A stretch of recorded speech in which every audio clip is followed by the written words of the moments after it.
inside the mind of a serial killer. John Doe 1. Hook. The shocking revelation: he was there, watching, waiting, for weeks. He stalked his next victims, leaving no trace, no evidence. Just the eerie silence of a man with a plan.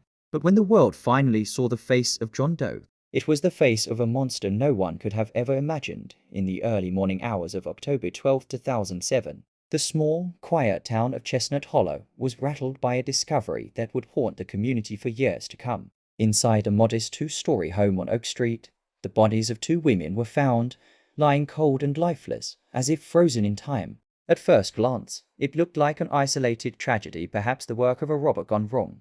But the reality was far darker than anyone could have ever imagined. The killer had left no fingerprints, no DNA, no signs of forced entry. The only thing that remained was an eerie silence, and the unsettling feeling that something far more sinister was at play, too. Setting the scene, the victims and their background. Chestnut Hollow was a picturesque town, known for its scenic beauty and tight-knit community. With only a few thousand residents, it had always been a place where everyone knew everyone. People left their doors unlocked and waved to neighbors without a second thought.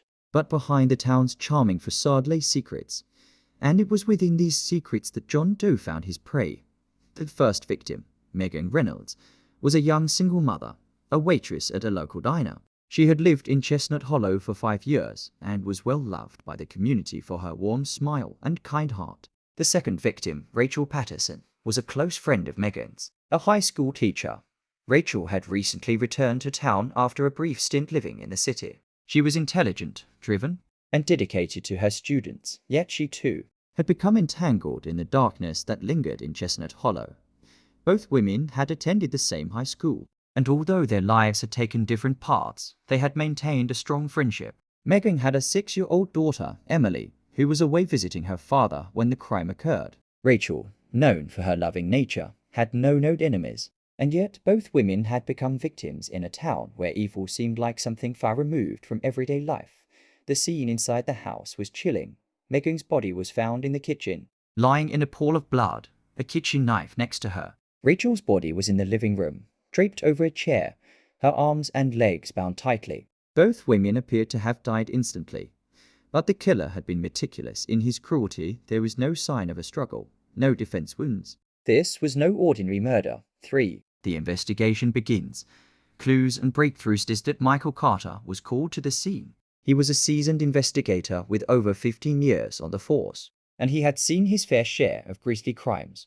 But nothing prepared him for this. The victims were positioned as if the killer was staging a scene, almost like an artist laying out their work, Carter later recalled. It was calculated, precise, almost as if he wanted to send a message. The initial theory was that the killer was someone who knew the victims, perhaps an ex-boyfriend, a disgruntled employee, or a jealous lover. But there was no obvious connection. Megan and Rachel's friends and family were thoroughly questioned, and no one seemed to have a motive to harm them. Hours turned into days, and still, the police found nothing. There were no fingerprints, no DNA, and no physical evidence to tie anyone to the crime. As the investigation dragged on, Carter grew frustrated. But then, a breakthrough came. A neighbor, Tom Hargrove, came forward with a piece of information that would shift the investigation. He claimed to have seen a man lurking near Megan's house several times over the past few weeks, always at odd hours late at night, or in the early hours of the morning. This man never interacted with anyone and always seemed to disappear before anyone could get a clear look at him. A sketch artist was brought in, and soon, a composite sketch of the mysterious man was shared with the public. It didn't take long for the town to react. People were suddenly on edge. They remembered the strange man, but no one could place him. Weeks passed, but the case remained unsolved until a second crime occurred. 4. A pattern emerges. The second murder in February 2008. The town of Chestnut Hollow was struck again. This time, it was Samantha Hayes, a local college student, who was found dead in her apartment under eerily similar circumstances. No forced entry, no sign of struggle, just a body lifeless and arranged. The pattern was undeniable. The killer was targeting women who had no obvious connection to each other, but were united in one unsettling way. They were all known figures in the town. They had lives that mattered, families who loved them, friends who cherished them. They were not just victims. They were symbols of something the killer wanted to destroy. Carter's team now began to suspect that the murders were the work of a serial killer, someone with a pattern, a method to his madness. The community, once a peaceful haven, now lived in fear. Women no longer felt safe walking home at night. Doors that had once been left unlocked were now bolted shut. The killer, who had once been a shadow in the town, was now a terrifying reality that loomed over every resident. 5. Inside the mind of a killer, psychological depths. As the investigation deepened, experts began to speculate about the mind of the killer. Dr. Linda Haynes, a criminal psychologist, was brought in to analyze the crimes. What we're dealing with here is a person who survives control, Dr. Haynes explained in an interview.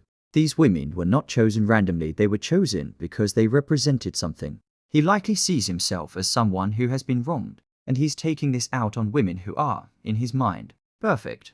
Dr. Haynes suggested that the killer's motivation might be rooted in deep-seated hatred, stemming from childhood trauma or a past failure. Perhaps the killer had been rejected by a woman, or had suffered a humiliating experience at the hands of someone he loved. His need for control, for dominance, became his driving force. Each murder was a way of asserting his power over the women he targeted. 6. The breakthrough.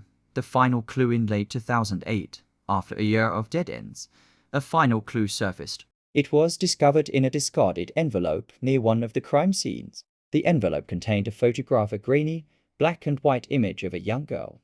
The photo was traced back to John Doe, a man with no known criminal history but a disturbing past.